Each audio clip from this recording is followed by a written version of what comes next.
Hi everyone, and welcome to Foxy's Adventures. Today we will be reviewing Hannibal Episode 1.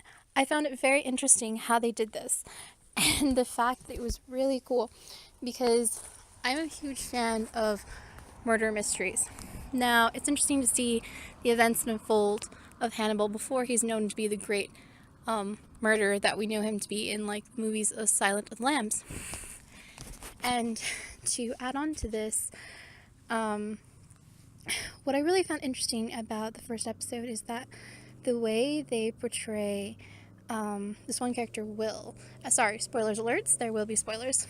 But anyway, Will is one of the people they call to help solve this murder, and he realizes that there's an inconsistent pattern, which is kind of where Hannibal plays in, because Hannibal, he does not go into the typical pattern that the other murderers do.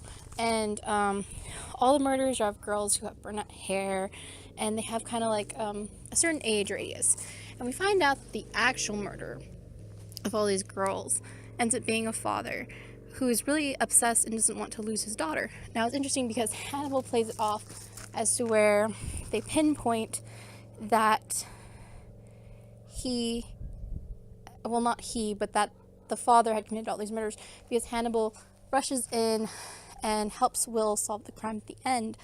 And so he kind of like decoys himself that he is the murderer. The reason I like the character Will, though, is because we get to see through his perspective and his eyes. And I was a huge fan of Dexter, but this was even more interesting because I got to see how the mind thought of someone who was solving a crime, and how Will's mind thought, because Will is actually in his head reliving the murders so that he can solve it. So that is very interesting to me. The reason it's very interesting to me is because most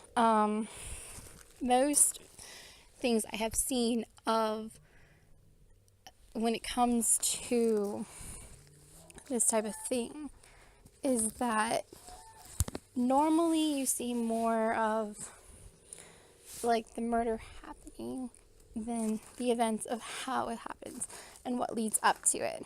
So I like that it allowed us to see each incident and what he saw in his head. At first this was a little confusing because I was like, wait, is he the murderer? And it's like, oh wait, no, he's solving the crimes and he's not a murderer. We also find out that Hannibal is quite the cannibal. I don't know how you feel about cannibalism. I'm not really for it or against it, simply because it's a matter of survival in some instances. So, survival of the fittest, which is kind of how I see Hannibal, as you see a very logical, intellectual madman. Anyway, what Hannibal did with his murder was the whole deer stag. I will see if this is a continuation process. According to a source, it is a continued pattern for Hannibal. So I found the death to be really artsy instead of very provocative, as it was concluded by Will. Will is like, this man had no care. Yeah, he didn't care about his victim, but I still found the death, the way he did it, very artsy. So I give episode 1 5 stars, and I really urge you to go and watch it. Please hit the like, subscribe button, and feel free to follow me on Instagram. Love you guys. Peace out. Bye.